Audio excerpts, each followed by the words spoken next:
विश्वं दर्पण दृश्यमान नगरी तुल्यं निजान्तर्गतं पश्यनात्मनि माया बहिर्बोधभूतं यथा निद्रया या साक्षात् कुरुते प्रबोधशमये स्वात्मानम् एवाद्वयं तस्मै श्रीगुरुमूर्तये नमः।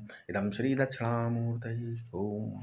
वसुदेवसुतं देवं कंसचाणूरमर्दनं देवकी परमानन्दं कृष्णं वन्दे जगद्गुरुं नारायणं नमस्कृतं नरं चैव नरोत्तमं देवीं सरस्वतीं व्यासं ततो जयमुदीरयेत्। ओम। इस पिछले वीडियो में 32 और 33 दो श्लोक थे ना, दोनों चल रहे थे।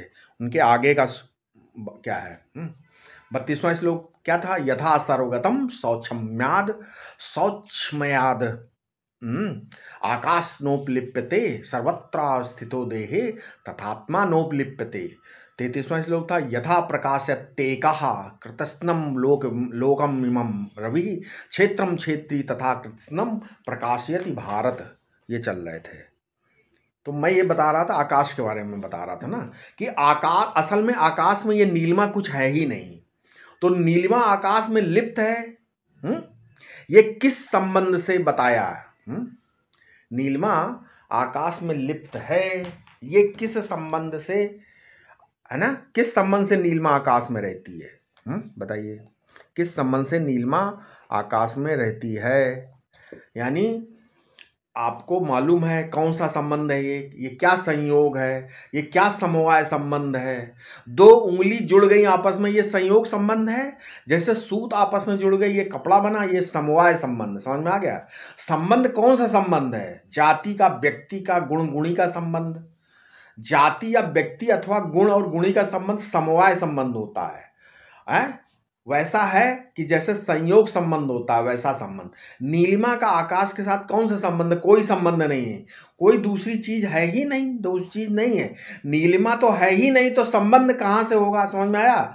इसलिए आकाश और नीलिमा में आध्यासिक संबंध है। आध्यासिक है माने आकाश के स्वरूप को न जानने के कारण उसमें नीलिमा देखती है, हम देखते हैं, और फिर आकाश और नीलिमा के संबंध है ना, आकाश और नीलिमा के संबंध की कल्पना करते हैं। दूसरी चीज नहीं है तो रिश्ता कहां से बनेगा? ठीक है।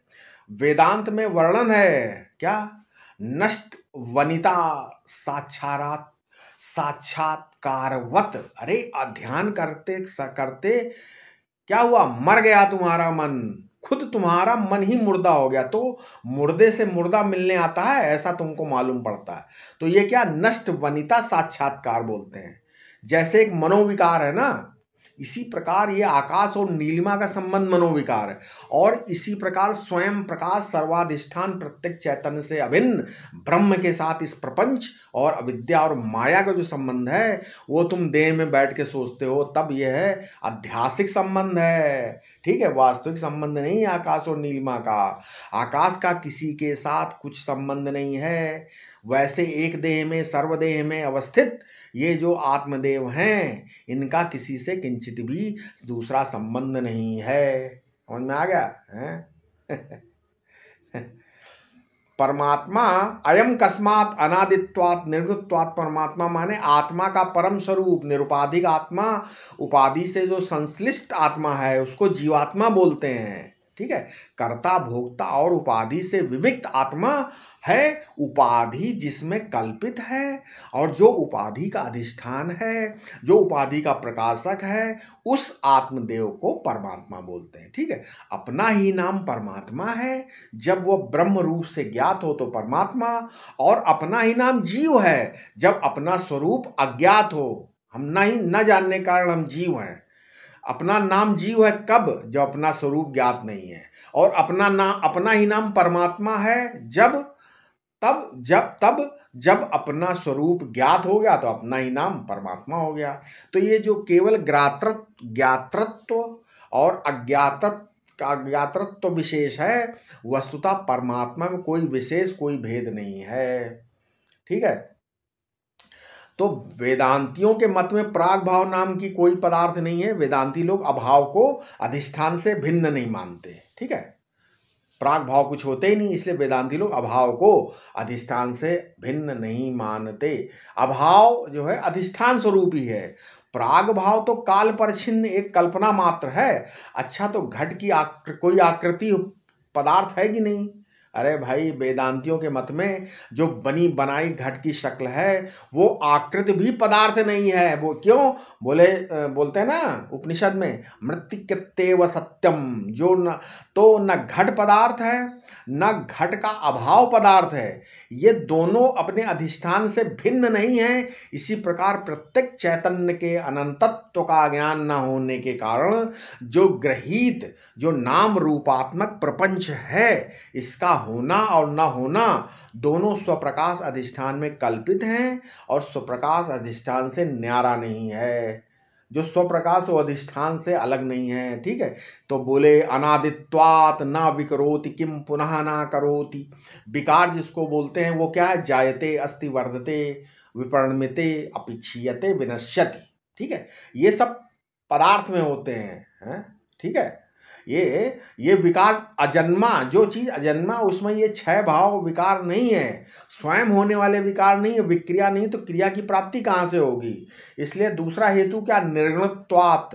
निर्गुणत्वात् का अर्थ है क्या, निधर्मक है। एक ने कहा कि नहीं, आत्मा में तो धर्म है। न्याय दर्शन और वैशेषिक दर्शन में ऐसा मानते हैं कि इच्छा द्वेष प्रयत्न धर्म अधर्म सुख दुख संस्कार, ये 8 जो है आत्मा के धर्म है, मतलब गुण है। ठीक है, तो न्याय वैशेषिक भले ही माने पर गीता के विरुद्ध हो गया ना। कैसे, इसी 13वें अध्याय में बोला, इच्छा द्वेष सुखम दुखम संघातश्चेतना धृति एतत् क्षेत्रम समासेन स्वीकारम स्वीकारम उदाहरतम। मतलब इच्छा द्वेष सुख दुखादि को क्षेत्र माना गया है, ये आत्मा अथवा आत्मा का धर्म नहीं माना गया है। तो इसका अर्थ हुआ कि इच्छा का राग का होना न होना और द्वेष का होना न होना, सुख दुख का होना न होना, धर्म अधर्म का होना न होना, प्रयत्न संस्कार का होना, ये सब होना न होना, ये सब आत्मा में आरोपित है, वस्तुतः आत्मा में नहीं है। तो धर्म और अधर्म का भाव आत्मा में वास्तविक नहीं है, क्या है, अध्यारोपित है। तो बात क्या निकली, ना करोति न लिप्यते। ठीक, अनादित्वात् ना करोति, है ना, निर्गुणत्वात् न लिप्यते। अनादित्वात् माने जो 6 विकारों से शून्य होने के कारण उसमें कर्तत्व नहीं है, कर्म नहीं है, कर्म का संबंध नहीं है, और निर्गुणत्वात् लेप नहीं, उसमें इंद्रिय नहीं, मन नहीं, त्रिगुण नहीं, धर्म नहीं, अधर्म नहीं। ठीक है, अंतःकरण के संसार के रूप में, संस्कार के रूप में रहते हैं, अंतःकरण ही नहीं। अंतःकरण में जिन त्रिगुण के कारण धर्माभेद की भावना की, धर्म और अधर्म की भेद की भावना की जाती है, वो त्रिगुण ही नहीं, प्रकृति ही नहीं परमात्मा, तो लेप कहां से होगा, समझ में आ गया। सूखी लकड़ी के साथ गीली लकड़ी लगा दो तो साथ रहने से दोनों में मैत्री हो जाती है। इससे क्या होता है कि सूखी लकड़ी जलती तो है, बस उसके साथ गीली लकड़ी भी जल जाती है। बोलते हैं ना, शुष्केन आर्द्र दहते मित्र भावात। उसके बाद संसर्गजा दोषा दोष गुणा भवंती। ठीक है, संसर्ग से दोष और गुण होते हैं कि नहीं होते, ये श्लोक सुना आपने कि नहीं। तो तो अहम मुनि नाम वचनम से मैं, ठीक है, ये है। तो क्या माना, जब माना कि आत्मा अनादि है, निर्गुण है, परंतु जब इस सादी और सगुण शरीर के साथ एक पड़ गया तो इसमें रहकर वो क्या शुद्ध नहीं रहा, शुद्ध नहीं रह पाया। क्यों, बोले काजल की कोठरी में कैसे हूँ सयान हो जाए, काजल की एक लागी है पै लागी है। ठीक है, एक शरीर ऐसा है, बढ़िया से बढ़िया कपड़ा पहन लो, देवता को चढ़ाने लायक नहीं रहता है ना। जैसे मान लो कोई शरीर ऐसा है, बढ़िया से बढ़िया रेशमी कपड़ा भी एक बार पहन लो तो देवता के चढ़ाने लायक नहीं, एक बार आपने पहन लिया उसको गुरु को नहीं दिया जा सकता। ठीक है, एक बार आभूषण धारण कर लिया तो चाहे सोने का हो, जो कभी अपवित्र नहीं होता, फिर वो देवता को पहनने लायक नहीं रहता फिर भी। ठीक है, नहीं तो शरीर के संपर्क से पवित्र वस्त्राभूषण भी अपवित्र हो जाते हैं। उस शरीर से बढ़कर के अपवित्र और क्या होगा इस सृष्टि में, समझ में आ गया। सबसे अशुचि मतलब सबसे अपवित्र तो ये शरीर है, और जो ये आत्मदेह में इसी शरीर में रहते हैं। तो तुम जो आपने जो कहा कि न करोति, वो तो अनादित्वाद निर्गुणत्वाद सिद्ध हो गया ना, परंतु न लिप्यते ये सिद्ध नहीं हुआ। वो करता नहीं ठीक, लेकिन देह में होगा तो थोड़ा बहुत लेप होगा देह का कि नहीं होगा। देखो भाई, नीलिमा के अंदर से कोई उड़ता हुआ आए तो दूसरे देखने वाले को भले लग जाए कि उसके नीलिमा लग रही है, लेकिन उस व्यक्ति को ये मालूम नहीं पड़ती कि नीलिमा हमारे शरीर के साथ चिपक गई है। ये क्योंकि जो आत्मा है वो एक शरीर में परिच्छिन्न नहीं है। बड़ी अद्भुत लीला है इसकी भाई। ये तो सब शरीरों का अधिष्ठान है ये आत्मा। तो ये लिप्त कहाँ होगी? अधिष्ठान में जानते हैं आप, जैसे प्रतीयमान झूठे सांप का अधिष्ठान रस्सी है ना? नहीं है। तो सच्चा सांप रस्सी में नहीं लिपटा है। रस्सी को न पहचानने वाला अज्ञानी ऐसा जिस चीज को सांप देख रहा है, उस रस्सी को जानने वाले की दृष्टि में ठीक वही रस्सी है। अज्ञानी की दृष्टि में जो सांप की लंबाई चौड़ाई मोटाई उसको दिखाई दे रही है, पूंछ की ओर पतलापन है, सिर उसको दिखाई दे रहा लपलपाती हुई सांप की जीभ, हिलता डुलता हुआ फन, ये अधिष्ठान रूप रस्सी को न जानने की दृष्टि में जो वस्तु सर्प है, वही वस्तु तत्व की दृष्टि में रस्सी है। ठीक है? तो रस्सी में न सांप आया, न गया, न लिपटा, न था है, न होगा, केवल अज्ञान मात्र है। इसका नतीजा क्या हुआ? आप इस पर ध्यान दोगे तब मालूम पड़ेगा। अज्ञानी की दृष्टि में जो प्रपंच है, इसका पैदा होना, इसका प्रलय होना, इसका स्थित होना, इसमें गुण दोष होना, इसमें अपना पराया होना, अज्ञानी की दृष्टि से जैसा गुण दोष रूप प्रपंच भास रहा है, तत्व की दृष्टि में ये लाठी मारे बिना, उत्पत्ति प्रलय हुए बिना ज्यों का त्यों ब्रह्म स्वरूप है। इसमें कोई स्वरूप, कोई फर्क नहीं पड़ता। अज्ञश्च विज्ञश्च विश्वमस्तितो। ठीक है? इसलिए बोला, क्या बोला? सर्वगतम सौक्ष्म्याद आकाशम नोपलिप्यते। आकाश का दृष्टांत देकर बताते हैं, सर्वगत शब्द जैसे आकाश के लिए आया, वैसे गीता में आत्मा के लिए भी आया है सर्वगत शब्द। दूसरे अध्याय में नित्य सर्वगता स्थाणुर अचलो अयम सनातनः, दूसरे अध्याय का 24वां श्लोक। वहां पर, यहाँ पर सर्वगत आकाश के लिए, तो वहां पर आत्मा के लिए सर्वगता आया। नित्य काला पर छिन्न, सर्वगता देशा पर छिन्न। मतलब नित्य होना माने काल से न कटना, प्राग भाव प्रध्वंसा भाव से मुक्त होना, ये तो नित्यता है। और सर्वगत क्या है? इति आत्मा नास्ति, इह देशे इदानीम आत्मा नास्ति इत्याकारक जो प्रत्यय है, उस प्रत्यय देश में भी आत्मा विद्यमान है। मतलब ये आत्मा का सर्वगतत्व है।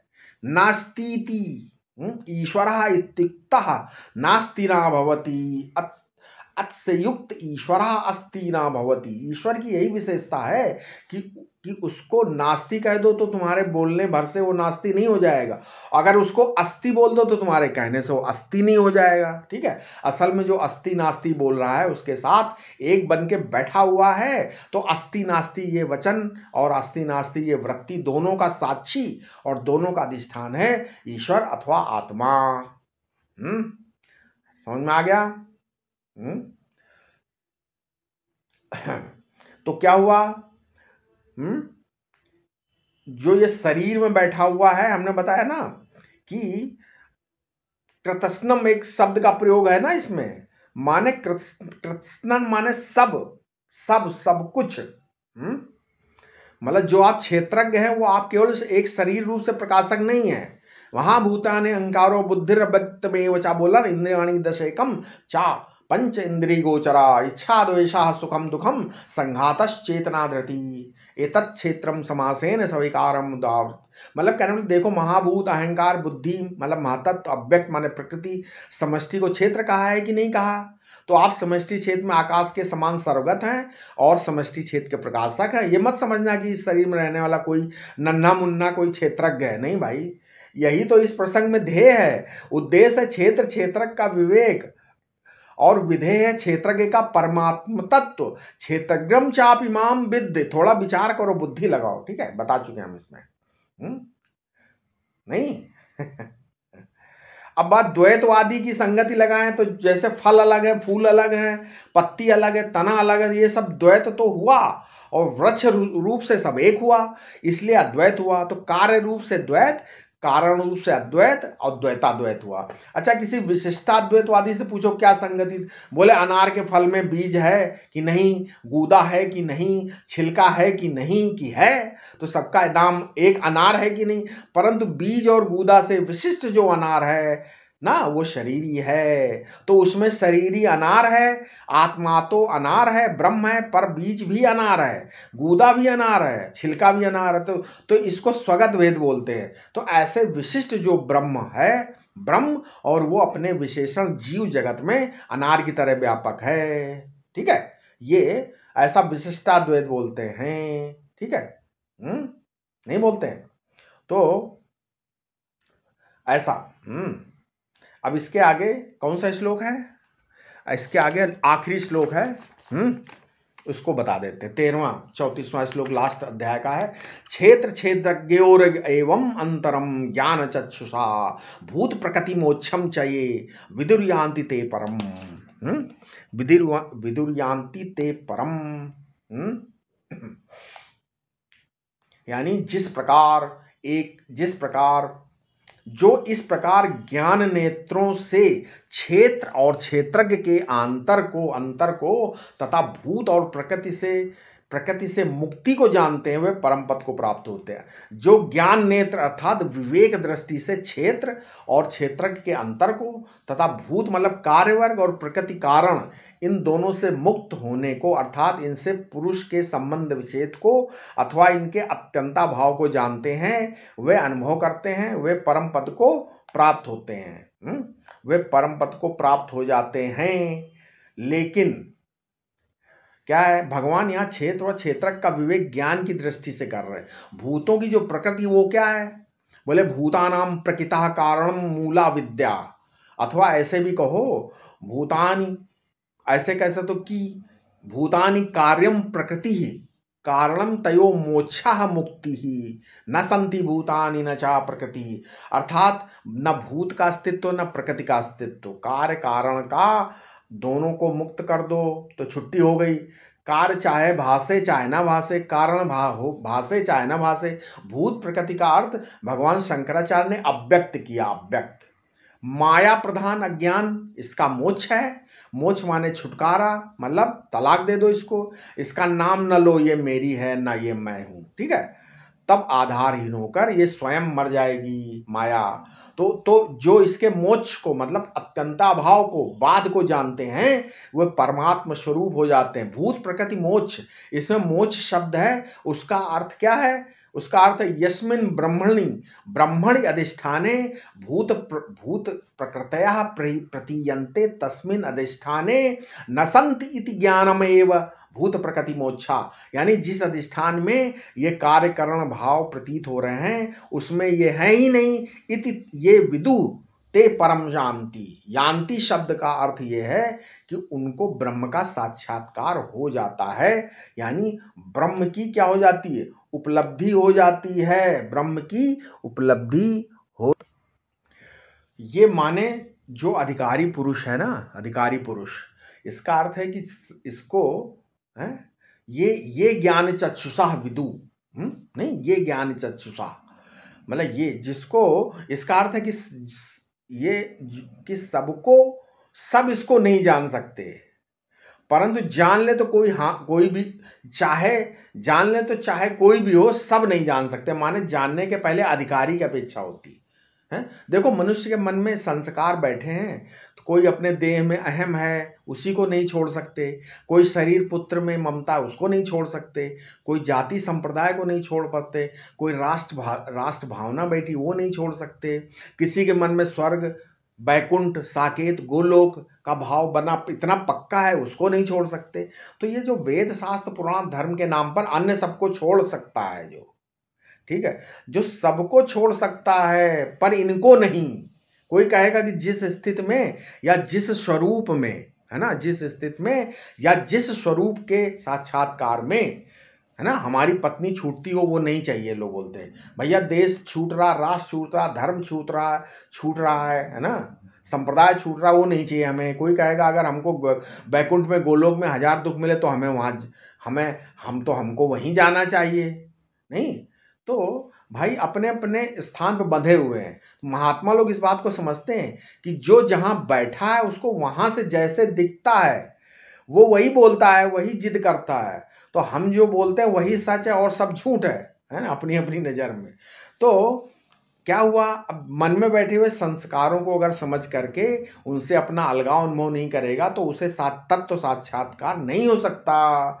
इसमें क्या संप्रदाय धर्म हो, क्या स्वर्ग, क्या वैकुंठ, समाधि, धर्म, कुछ नहीं है। मन में जिस बात का महत्व बैठ गया, यदि उसे त्यागने के लिए बाद के लिए कोई तैयार नहीं है ना, तो फिर भाई नहीं हो सकता। कभी उसकी दृष्टि आग्रह से विनिवृत्त नहीं होगी, कभी असंगता आएगी, मान लो कभी वैराग्य आएगा, तब वो सत्य वस्तु को ग्रहण कर सकेगा। इसलिए देखो, क्षेत्र का निरूपण करने में किसी अधिकार की बात बोला, इदम शरीर कौन्तेय क्षेत्रम अविदितीय, बोला कि नहीं बोला? फिर बाद बोला अमानित्वम, अधम्यत्वम, अहिंसा, नहीं बोला? अंतःकरण शुद्धि के साधन बताए, मान होगा धन का, शरीर की सुंदरता, अभिमान होगा, तो ये सब है। समाधि जीवन में व्यक्ति की अवस्था है। अब व्यक्ति की अवस्था समाधि है। व्यक्ति माने अंतःकरण, मन कभी जाहिर हुआ कभी नहीं हुआ है। अगर चुपचाप बैठ गए उसको समाधि बोल दिया। ये व्यक्ति का एक खेल है, व्यक्ति की एक झांकी है समाधि, ठीक है। जितने लोग परलोक के हुए सब व्यक्ति की झांकी हैं, और जितने वेद शास्त्र पुराण पर विश्वास, ये सब के सब विश्वास और सूक्ष्म व्यक्तित्व की एक एक झांकी है। तो इनमें जो मान करके बैठा हुआ है, ये मैं और मेरा, उसके लिए यथार्थ सत्य का स्वरूप बताया क्या है? इसलिए बोला अनादिम मत परम ब्रह्म ना सतना सतन्ना ना सतना सदुच्यते। मतलब इसका साक्षात करना बड़ा कठिन है। इसलिए ज्ञेय का साधन जो ज्ञान है, इसलिए बोला अध्यात्म ज्ञानम नियत्वम तत्व ज्ञानार्थ दर्शनम। मतलब ये सत्य को स्वीकार करेंगे तो हमारे जीवन में असत्य उसका परित्याग करेंगे, ठीक है। परित्याग करने के लिए तैयार नहीं होंगे तो सत्यत्व का साक्षात्कार नहीं होगा। ठीक है। समझ में आया? तो ब्रह्मज्ञानी कौन? जिसको कोई संत असंत न समझ सके, मूर्ख विद्वान न समझ सके, दुराचारी सदाचारी ना समझ सके, चाहे जिस रूप में, चाहे जिस देश में रहे, जिस वेश में रहे, केश रखे न रखे, उससे कोई मतलब नहीं है। समझ में है? गोस्वामी तुलसीदास जी का ये दोहा है, कहानी सुनाए, उपाख्यान सुनाए, दोहे बोले, क्या ही है? बोले सबदी साखी दोहरे कह कहनी उपखान, और भगत निरूपई भक्ति कल निंदई वेद पुराण। ठीक है। तो ये जो अविद्यालेश है जो है ना, ये केवल आचार्यों, महामंडलेश्वरों, महंतों में ही होता है। अवधूतों का स्पर्श अविद्यालेश नहीं करता, ठीक है। देखो, ये हम वेदांत की बात बता रहे हैं। यदि किसी को संस्कार नहीं होगा तो उल्टा समझेगा। वेदांत के ग्रंथों में ये बात बताई गई है कि ब्रह्म ज्ञान होने के बाद ब्रह्मवेत्ता का शरीर कैसे रहता, बताया गया। अविद्या निवृत्त हो गई तो अविद्या का कार्य भी निवृत्त हो जाना चाहिए, और अविद्या का कार्य निवृत्त हो जाए तो शरीर ही नहीं रहेगा। फिर ये प्रचार का कार्य कैसे होगा? गुरु शिष्य की परंपरा कैसे चलेगी? महान महंत परंपरा, मंडलेश्वर परंपरा, आचार्य परंपरा कैसे? तो वेदांत के ग्रंथों में ही इसके लिए अविद्यालेश नाम की एक वस्तु स्वीकार की गई है, ठीक है। जैसे किसी दोने में गुलाब या चंपा का फूल रखा हो, अब उसको उठा लो तो थोड़े देर तक गुलाब, मतलब मान लो चंपा का फूल दोने से हटा दो तो गुलाब और चंपा तो उठ गया, लेकिन उसकी गंध जो दोने में थी वो रहती है। इसी प्रकार अविद्या मिट गई, लेकिन अविद्या की जो गंध रह गई उससे ये जीवन मुक्त पुरुष का शरीर चल रहता है। इसी को बोलते हैं अविद्यालेश। ठीक है। ये है। लेकिन असल में जो दिव्य अनुभव संपन्न महापुरुष हैं वे लेसा विद्या को ही नहीं स्वीकार करते। वे कहते हैं कि अविद्या नाम की कोई चीज ही नहीं थी, ना है, ना होगी, तो लेस कहां से होगा? बोलते हैं ना, अविद्यापि ना किंचति सकापि भुक्ता कथापि ते। ठीक है। मतलब ना सिद्ध्यत अस्ति भविष्य, मतलब न थी, न है, न होगी, उस लेस का, तो उसमें लेस का नहीं है। तो ये परमात्मा के स्वरूप के अनुभव की जो प्रणाली हो बड़ी निराली है ना, बहुत निराली। संस्कृत भाषा में अधिकार शब्द का जो प्रयोग है, वो आजकल देसी भाषाओं में जो अधिकार शब्द का प्रयोग है, उसके दोनों के मीनिंग में, अर्थ में बहुत बड़ा फर्क है। शास्त्रेण अपरिदस्तता, मतलब शास्त्र में उस कर्म का अर्थी हो, समर्थी हो और विद्वान हो, शास्त्र में उस कर्म का उसके लिए निषेध ना हो। पूर्व मीमांसा के प्रारंभ में ही सबर स्वामी ने शब्द लिखे हैं, अर्थी समर्थी विद्वान शास्त्रेण अपरिदस्तः। कर्मकांड में भी ऐसा अधिकारी होता है। अब वेदांत में कैसा, जिसको छिटपुट चीजों की, धन की कीमत ना हो मन में, संबंध की कीमत ना हो मन में, संप्रदाय के परिवार की कीमत ना हो, जाति कोठी मकान लोक परलोक इन सब बातों की मन में कोई इज्जत ना हो, केवल सत्य यथार्थ ज्ञान परमार्थ स्वरूप क्या है, तत्व का स्वरूप क्या है, उसको जानने की आकांक्षा हो, अर्थी हो, आकांक्षी हो, जिज्ञासु हो, वो वेदांत में अधिकारी है। अब तक जो कर्मकांड का अर्थी है वो वेदांत में मुमुक्षु हो जाएगा, जिज्ञासु हो जाएगा। एकमात्र मोक्ष की प्राप्ति की जिसके अंदर इच्छा हो वो जिज्ञासी है, जिज्ञासु है। ठीक है। अच्छा, समर्थ का अर्थ भी हो जाएगा ना, बोले इसीलिए बोला समर्थ का अर्थ क्या हुआ, दृश्यते त्वग्रगया बुद्धया सूक्ष्मया, सूक्ष्मदर्श भी है ना, मन से वेद मातत्यम नेहना नास्ति किंचन। ये क्या बोल रहे हैं, वेद बोल रहा है, अमानित्वादि साधन संपत्ति है ना ऐसी। ये यानी क्या हुआ, जैसे लोक में कर्म से उत्पन्न सभी क्षयी, वैसे ही कर्म से उपाद्य सब लोक विनाशी हैं। ऐसी स्थिति में वस्तु के साक्षात्कार के लिए क्या चाहिए, बोले ज्ञान चक्षु चाहिए, ज्ञान चक्षु। ज्ञान चक्षुषा मतलब ज्ञान चक्षु चाहिए।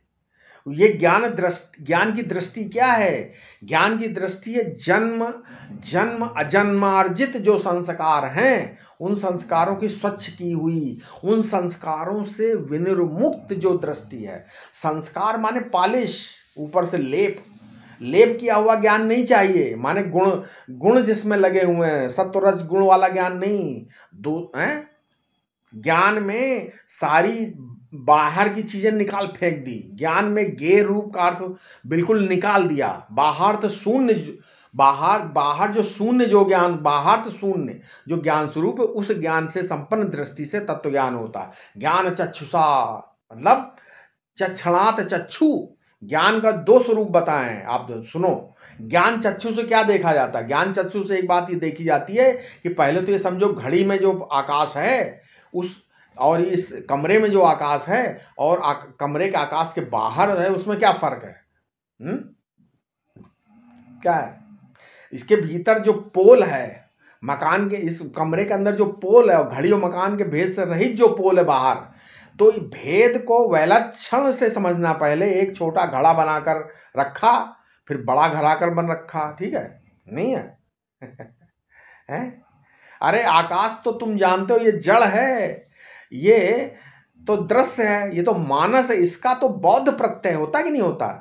भीतर आया आकाश, बाहर आकाश, तुम तो क्या हुआ, तुम स्वयं ज्ञान स्वरूप है। देखो, एक शरीर के भीतर भासता हुआ ज्ञान, एक ब्रह्मांड के भीतर भासता हुआ ज्ञान, संपूर्ण प्रकृति मंडल में क्या भासता हुआ ज्ञान, एक प्रकृति मंडल में कोटि कोटि ब्रह्मांड होते हैं, एक एक ब्रह्मांड में अगर एक एक ब्रह्मा विष्णु महेश होते, माने कोटि कोटि ब्रह्मा कोटि कोटि महेश नहीं होता।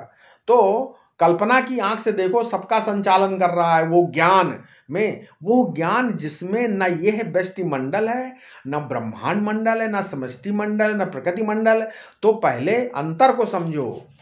क्या क्षेत्र क्षेत्रज्ञोर एवं अंतरम, नहीं, इस अंतर को समझो। लेकिन जब तात्विक दृष्टि से देखोगे तो घड़ा पंचभूत का बना हुआ है, उसमें छोटे बड़े का फर्क नहीं है। तो जब तत्व दृष्टि से वस्तु को देखा जाएगा तो तात्विक दृष्टि से बड़े छोटे का भेद नहीं होता। चिन्मात अद्वितीय वस्तु है, उसमें कार्य कारण का भेद नहीं है। तो पहले क्षेत्र और क्षेत्रज्ञ का, जड़ चेतन का, दृश्य और दृष्टा का, विषय विषयी का, इदम और अहम का, आत्मा और अनात्मा का भेद समझो पहले, ठीक है।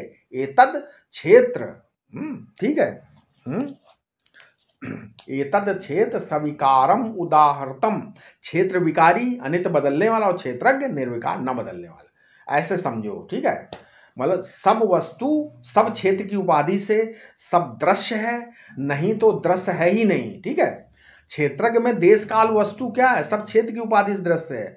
क्षेत्र को कहाँ से दिखेंगे, दृश्य है ही नहीं तो क्षेत्र को दिखेंगे कहाँ से। जब अखंड क्षेत्रज्ञ में देश काल वस्तु से अपरिच्छिन्न सजाति विजाति स्वगत भेद से रहित क्षेत्रज्ञ में क्षेत्र अपने अत्यंता भाव के अधिष्ठान में भास रहा है, तो क्या हुआ, क्षेत्र मिथ्या क्षेत्रज्ञ सत्य। तो और जो चीज मिथ्या होती है वो अपने अधिष्ठान से जुदा नहीं होती, सांप रस्सी से जुदा नहीं होता, स्वप्न स्वप्न दृष्टा से जुदा नहीं होता। तो इस तरह क्या हुआ, नतीजा क्या निकला, भूत प्रकृति मोक्षम चा। पहले क्षेत्र और क्षेत्र के अंतर को समझो, फिर भूत प्रकृति के मोक्ष को समझो।